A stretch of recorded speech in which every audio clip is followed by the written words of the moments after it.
In this tutorial, I'm going to be showing you how to use the color range selector tool to cut out any image in Photoshop.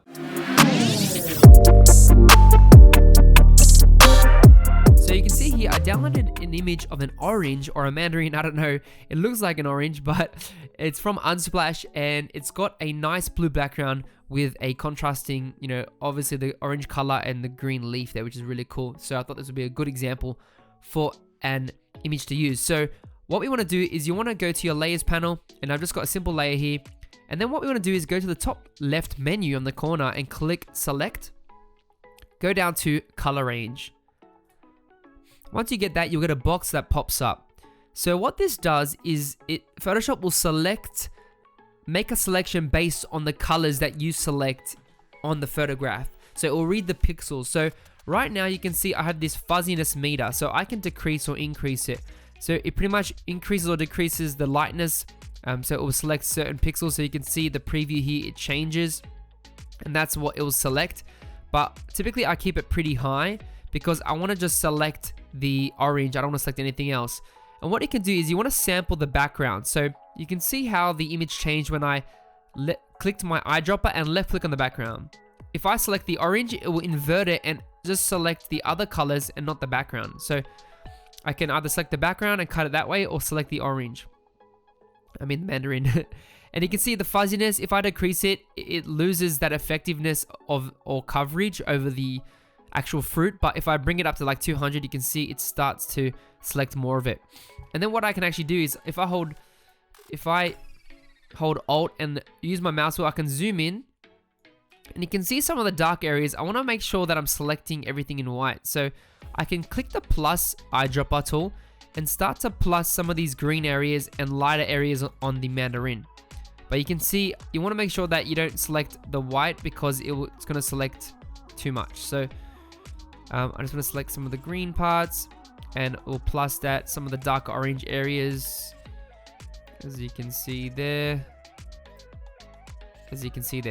Cool. So I'm pretty happy with this selection. You can also minus the selection. So if I click the minus and left click on the orange, it will start to minus some of that stuff, as you can see. And the best thing is to test it out. And then obviously I can hold control and it's going to change the image. So you can see that it just previews the opposite in selection. So once you're happy, what I'm going to do is press OK. So now you can see it's selecting all the white that was on our image. And then obviously there's more parts here that it didn't select. So I can go ahead and fix that up. So I'll use the lasso tool, as you can see here by pressing L, and then I'll hold shift to go and start to draw out and, fix some of these empty selections that I didn't get. And that's the thing, the more detail in your image it won't be 100% accurate, but if you play around with the settings, then you can get, some of the best options there, so you don't have to do this extra cutting out. And you can always, if you over select, you can always minus the selection by holding Alt whilst you're clicking and dragging, and it will cut out the selection. So I'm just holding shift, going and drawing. So you can see here, it's missing the orange edges. So I'm just coming here and cleaning that out.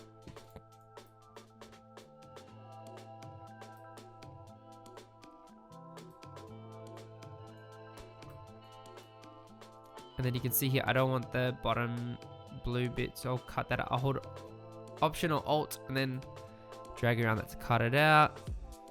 And as you can see there, so this is just a quick way to fix the selections. And here the pixels there, and then I think we're all good. Beautiful. So now what I can do is I can go and make a vector mask. So I'll go to the bottom right, click this button here, and it should make a mask for us. So now I have this mandarin. I can literally move it around, do whatever I want with it. I can even crop the image down. And then I can add my own background. So maybe I want to add like a solid color. And maybe I want to do like a red or something. Maybe make it darker. Maybe like a mahogany type of color.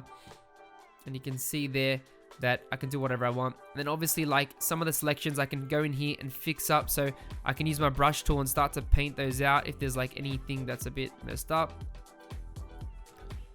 As you can see. But, playing around with those selections, it's going to help you, select that extra stuff. And then if I want to get rid of the actual blue tints from our previous background, what I can actually do is go to color balance, and then I can sort of pull the cyans to like the reds a bit, and obviously click on highlights and then sort of bring that to the blue bit a little bit. As you can see there, and I'm gonna hold Alt and make sure it's only applying to the Mandarin. I can also go hue and saturation and do it this way. So I can click on the drop down menu, click on blues, and then I can desaturate all the blues there, which works really well. So you can go to cyans. I'll drop the cyans down. So you can see now the cyan there, it's disappearing. So I'll drop down the saturation and it should get rid of all those blues there. Whoa. So that's a quick tip as well. So there we have it, guys. That's how you cut out an image using the color selection tool. Hope you found this interesting and helpful. Let me know in the comments below if this was a great tutorial or not. You can leave a suggestion, smash that like button, and remember to subscribe to my channel for more amazing design content every week. Have a splendid day.